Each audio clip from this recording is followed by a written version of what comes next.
Back to the Merengues Media. I'm just here to do a quick reaction to the game that just ended. Alaves versus Real Madrid. Guys, if you're new to the channel, please don't forget to subscribe, like, and share. I would really appreciate it.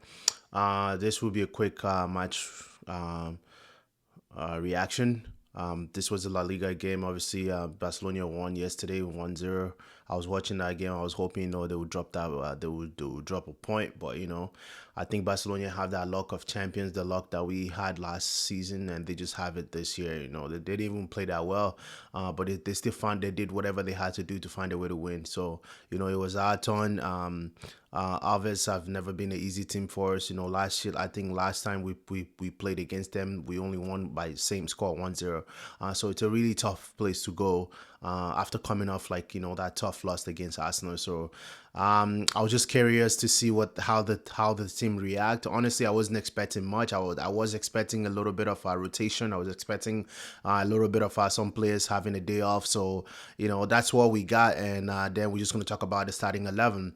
The starting 11 was again still the same pairing as far as defensive goals. So Rudiger and Asensio, Frank Garcia, and then Lucas Vasquez as a right back, and then in the midfield was Camavinga, and Valverde. In the attack, Gula started, and Mbappe and Rodrigo. So that was like the starting 11. Honestly, the game started pretty very slow for us. I think we weren't even able to get across to get out of our own box for like the first 5 minutes. They were pressing us. We couldn't put 2-3 passes together to get out of our end. I don't know why they were trying to play from the back. If you can't get past like the midfield, why can't you just kick the ball out?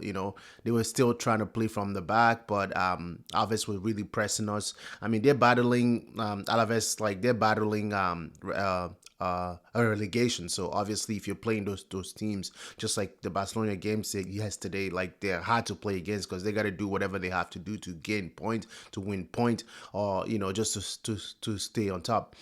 And then yeah, that was pretty much the game for like the first at least 15 minutes, 15, 19, 15, 20 minutes. That was all the game. We weren't able to create any chance. I think the first chance that we created was a ball on the top from Rudiger. Yeah, a ball on the top from Rudiger, and it put Gullit through. Now, he got a touch, and the goalkeeper came out, knocked him off the ground. I don't think it was a penalty. Now, if they would have given a penalty for that, will I complain too much? I wouldn't complain too much. It's one of those things where if they make the call, the VAR is not going to change it, and if you don't make the call, VAR is also not going to change it. So it's I thought Gula should have done better. He should have try to kick it as quick as possible, but he didn't. He had it. He had a bad first touch, and the goalkeeper came out and knocked him off the ground. So that was it. And then after that, we end up scoring. Actually, we score from the corner. But when the goal went in, I could tell like he was gonna get disallowed just because like it was either Asensio made a foul or Rudiger made a foul to the goalkeeper. But just looking at it, I didn't really celebrate the goal too much. I knew like he was probably gonna get chopped off, and he did get chopped off because Rudiger made a foul to the goalkeeper, hit him with a bomb. So the game stayed at 0-0. We're still making those slow passes. Like it's just it's just unbearable to watch this team sometimes, man. It's like you have to be like a fan of this team to like be able to watch the whole 90 minutes of this team. Like it's hard, man. It's hard. Anyways, we put in few good fast passes. How we're supposed to be really playing if we against these low block teams, we're supposed to be playing fast passes, and we did that for the first goal. It was who got the ball first? I think it was Chouamini, and then Chouamini gave it to Valverde. Valverde gave it to Camavinga. Camavinga did somewhat of like a 1-2 with Valverde. Valverde put him through, and he dropped the shoulder, and he finished. That was an amazing finish. It was a nice goal for him. I think it was like his first goal since 2022. Camavinga doesn't really score that much, but when he does, they're bangers. So, and this was a banger. This was a nice goal. Speaking of Camavinga, he played well. Like coming from that Arsenal game, like I mentioned in my first video, he played extremely well. Especially in the first half. In the second half, the whole team played like shit. So it's not really his fault. But like I thought, he was by far our best player until he got that red card in against Arsenal. In this game, same thing in the first half. He played amazingly. I thought he played throughout the whole game. He played well. And then in minutes 36, in minutes 36, the biggest talking point that everybody's going to talk about is going to be this foul that Mbappe committed. Um, let's like even before we get to the main foul itself. I think Mbappe was already having a kind of a frustrating night or a frustrating day. Like he just looked uncomfortable. Like his touches were off. He just didn't look like he was enjoying himself. I really think like he just doesn't like playing as a striker. To be honest with you, like he just doesn't like playing as a striker, and he's getting frustrated. And you can tell like the defender was like trying to stop him, and then he shoved him off. He pushed him off. I don't know if like they were holding onto each other, but Mbappe overdid it. Like kind of like shove him off, and yeah, that was like already like a sign of frustration. And then the main red card itself. I don't know, like you can't. First of all, you can't defend this. It was a straight red card. Now the intention was he trying to hurt? I'm not biased, just because like Mbappe is our player. I call it how it is. You know, do I think Mbappe was trying to hurt this guy and end his career? Like since he doesn't have that reputation, I would give him a benefit of a doubt. I wouldn't say like he was intent. He was the intention was trying to end the player career. Like I wouldn't say like he was trying to like brutalize him, or like he was trying to like. I genuinely think he wasn't trying to end his career or anything like that. But did he know what he was? Did he knew what he was doing? I think he did knew what he was doing. I think he did knew what he was doing. I wouldn't give him that benefit of a doubt. I think he did knew what he was doing. Um, but if he really his intention was to end or like to hurt the player, yeah, that's like disgraceful, man. That's very disgraceful. That's like that, for a guy that's like, like I call him, he's the best player of this generation. Like, um, and for him to like do that, it's crazy. It's crazy. You can't defend that, and I don't even know what to say about it. Like I said, the only benefit of a doubt I would give him is because he doesn't have that reputation of him like being a hardhead or someone like like goes around like fighting everybody. Yeah, like there's players that when they do that, you're like, yeah, that's the type of player he is. Like he's trying to hurt somebody, but that's really hasn't been the Kylian Mbappe style, right? So I guess we'll give him the benefit of a doubt for that. But it was a straight up red card. It was a reckless tackle. It was a super bad tackle. He could have hurt Antonio Blanco, who's actually one of like former Real Madrid player. He comes from the Castilla. He comes from our youth team.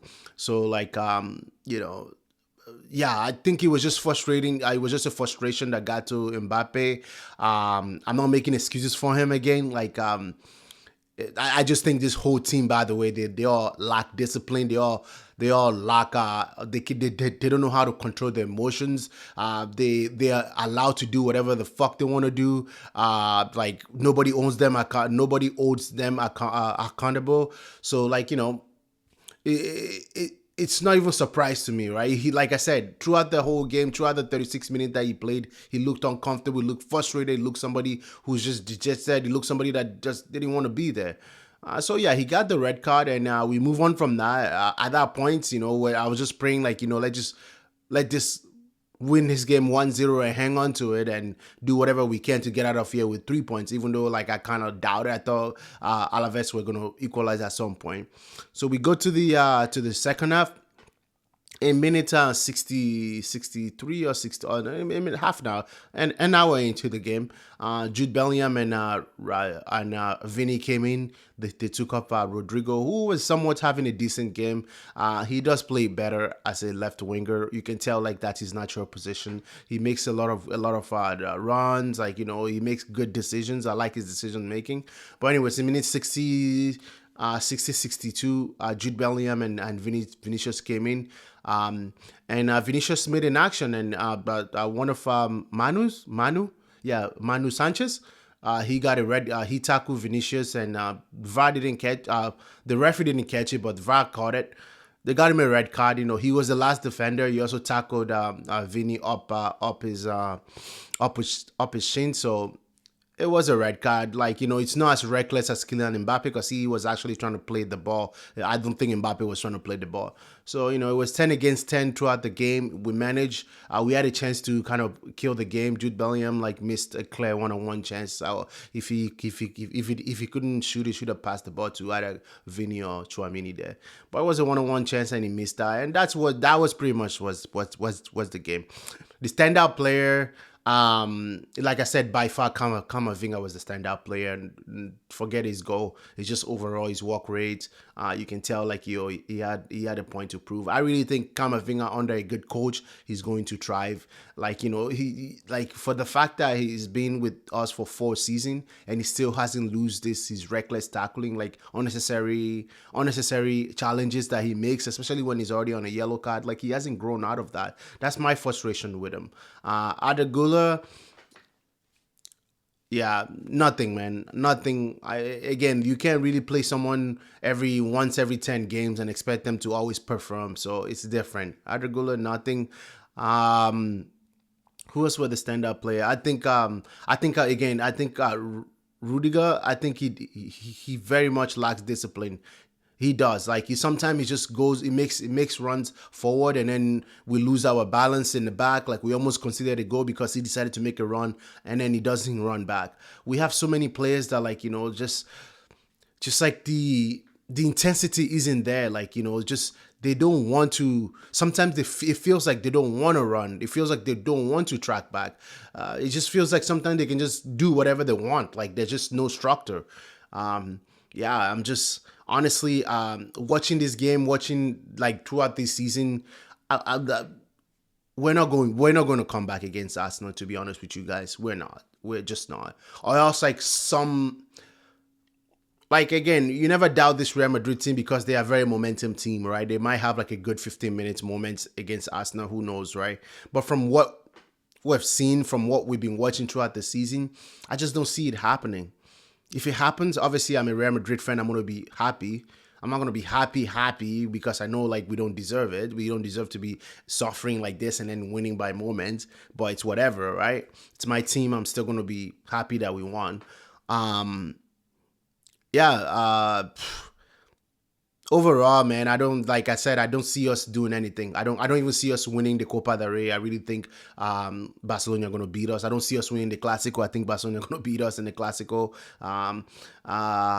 Champions League, I think Arsenal are going to play their low block. I think people are forgetting how good they are playing low block. So yeah, I don't think we're going to come back. I really don't. But I hope I'm wrong. I really hope I'm wrong. Um, yeah, honestly, I can't wait for this season to be over. I can't wait for this season to be over. Yeah, enough of this Carlo-Ball, enough of this team in general. Like, yeah. Anyways, guys, if you have made it this far, please don't forget to